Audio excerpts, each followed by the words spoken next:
अक्सर ये कहा जाता है कि किसी सभ्यता के विकास का स्तर इस आधार पर तय होता है कि उस सभ्यता में ऊर्जा का कितना ज़्यादा उपयोग किया जा रहा है।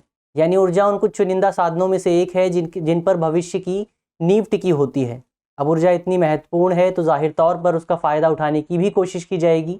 अब हाल ही में रूस यूक्रेन युद्ध का ही उदाहरण ले लीजिए, जहाँ रूस द्वारा इस पूरी स्थिति में यूरोप पर दबाव बनाने के लिए ऊर्जा को एक उपकरण के तौर पर प्रयोग किया जा रहा है। आज इस वीडियो में हम इसी विषय से संबंधित तमाम पहलुओं को समझने की कोशिश करेंगे। मेरा नाम है अक्षय और आपका स्वागत है दृष्टि IAS की इस नई वीडियो में। वीडियो शुरू करते हैं और सबसे पहले वीडियो की रूपरेखा को समझ लेते हैं, यानी उन बिंदुओं की बात कर लेते हैं जिनके माध्यम से हम अपनी चर्चा को आगे बढ़ाएंगे। तो वीडियो में सबसे पहले हम न्यूज़ यानी खबर को देखेंगे। इसके बाद जानेंगे कि आखिर ये नॉर्ड स्ट्रीम पाइपलाइन है क्या, जिसके लेकर ये पूरी खबर सामने आई है। इसके बाद मौजूदा विवाद को समझने की कोशिश करेंगे। साथ ही ये भी जानेंगे कि रूस पर यूरोप किस तरह से अपनी ऊर्जा ज़रूरतों के लिए निर्भर है और इस संबंध में हमारे सामने क्या चुनौतियां देखने को मिल सकती हैं।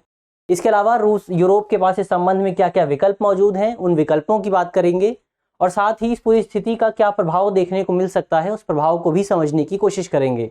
अंत में रूस पर किस तरह से भारत की ऊर्जा निर्भरता कितनी ज़्यादा है, भारत रूस पर अपनी ऊर्जा ज़रूरतों के लिए कितना ज़्यादा निर्भर है, इसको भी समझने की कोशिश करेंगे।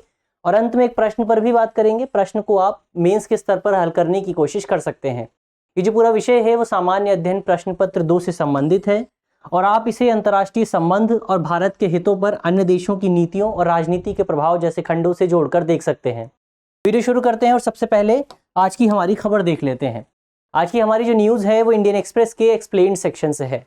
खबर है, what is the Nord Stream 1 gas pipeline, why its shut down has Europe on the edge. यानी नॉर्ड स्ट्रीम पाइपलाइन क्या है और इसके बंद होने से यूरोप में इतना गुस्सा क्यों है, इसके बंद होने से यूरोप पर क्या प्रभाव हो सकता है और यूरोप इसको लेकर परेशान क्यों है, इसी को लेकर इस पूरी खबर में बात की गई है। चलिए आगे बढ़ते हैं और सबसे पहले नॉर्ड स्ट्रीम पाइपलाइन के विषय में कुछ बातों को जान लेते हैं, कुछ बुनियादी बातों को समझ लेते हैं। तो ये जो नॉर्ड स्ट्रीम पाइपलाइन है, इस पूरी पाइपलाइन में मुख्यतः 2 पाइपलाइंस शामिल हैं।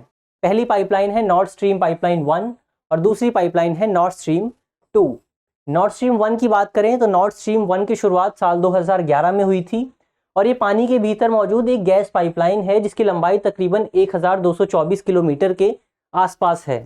ये पूरी गैस लाइन मुख्य तौर पर उत्तर पश्चिमी रूस में वायबॉर्ग से शुरू होती है और इसके बाद बाल्टिक सागर से होते हुए बाल्टिक सागर के माध्यम से ये पाइपलाइन पूर्वोत्तर जर्मनी में लुब्मीन तक पहुंचती है।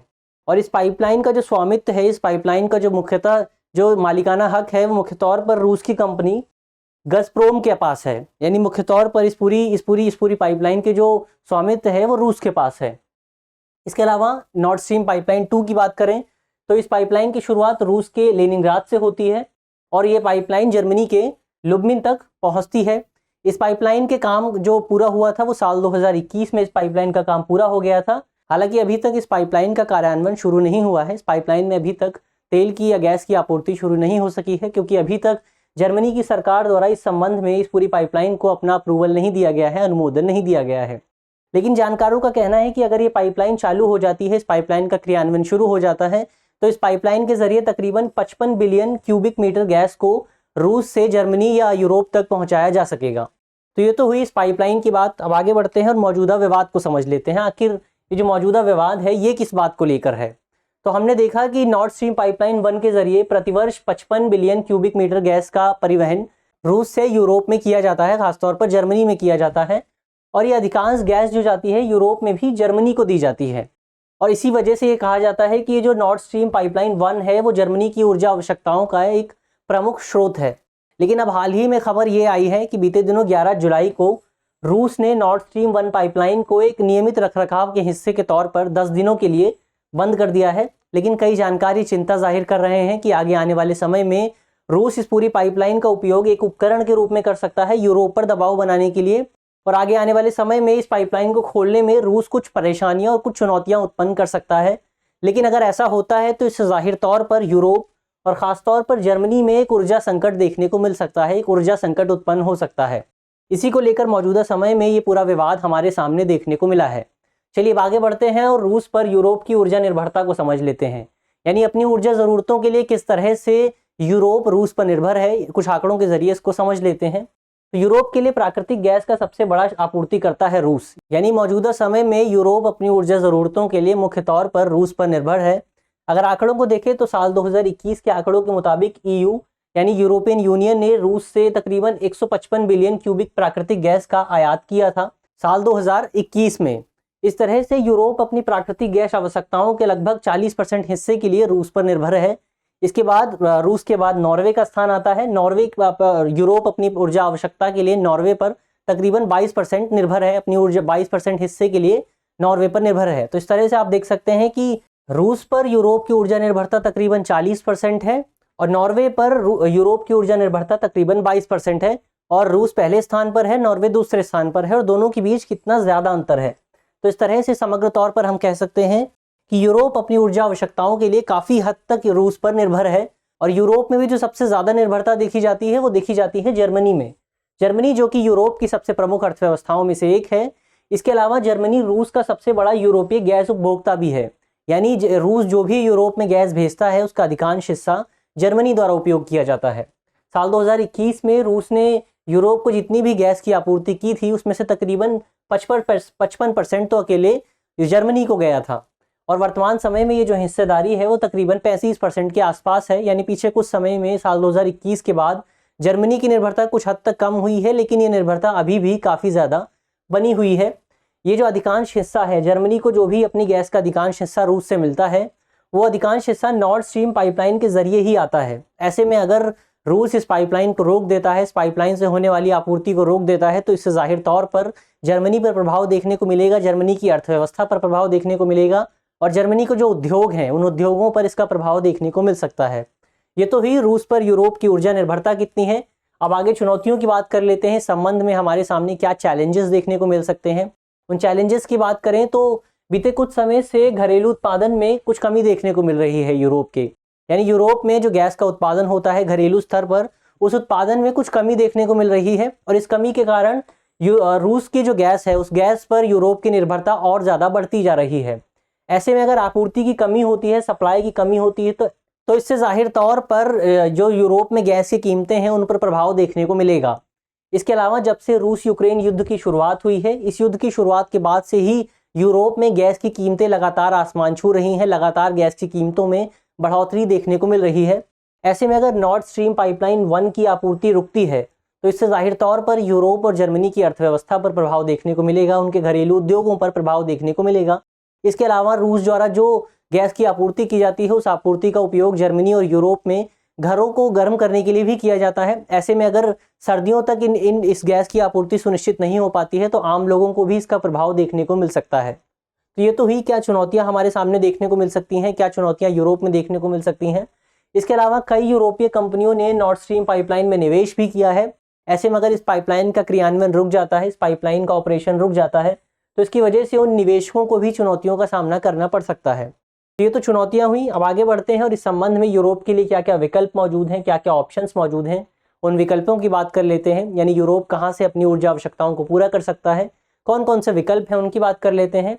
तो जब से रूस यूक्रेन युद्ध की शुरुआत हुई है तभी से यूरोप अपनी जो रूस पर उसकी जो ऊर्जा निर्भरता है उसको चरणबद्ध तरीके से कम करने का लगातार प्रयास कर रहा है, और इसी प्रयास के हिस्से के तौर पर अब वैकल्पिक स्रोत के रूप में यूरोप अमेरिका का रुख कर रहा है, और अमेरिका से यूरोप द्वारा तरल प्राकृतिक गैस यानी LNG का आयात किया जा रहा है।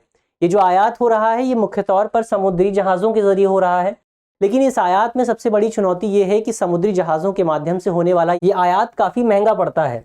यानी इसके लिए यूरोप को काफ़ी ज़्यादा लागत चुकानी पड़ रही है, काफ़ी ज़्यादा कीमत देनी पड़ रही है। इसके अलावा दूसरा विकल्प ये हो सकता है कि नॉर्वे और अज़रबैजान से जो पाइपलाइन आती हैं उन पाइपलाइंस के ज़रिए गैस की आपूर्ति को और ज़्यादा बढ़ाया जा सकता है।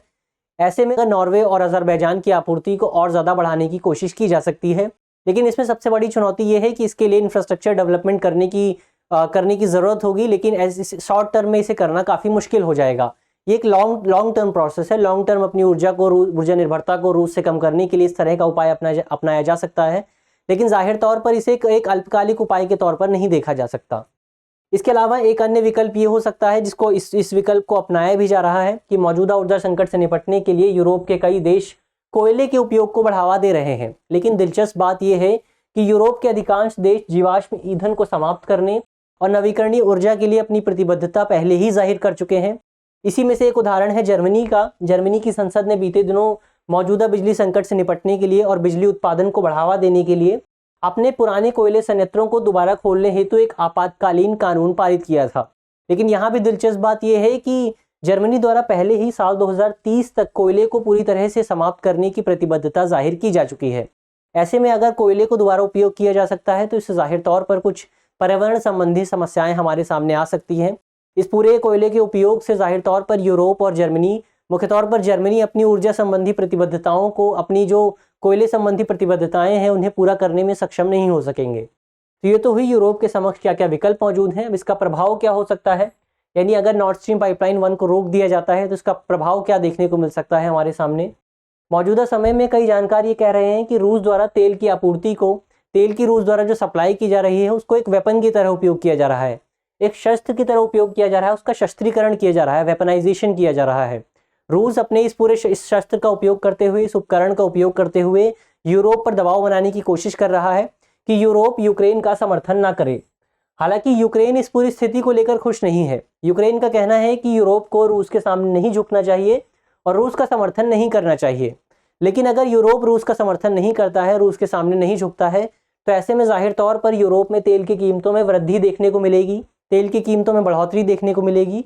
इसके अलावा युद्ध और लंबे समय तक खिंच सकता है, क्योंकि जाहिर तौर पर अगर मौजूदा समय में यूरोप नहीं झुकता है तो रूस और लंबे समय तक इस युद्ध को खींचता रहेगा।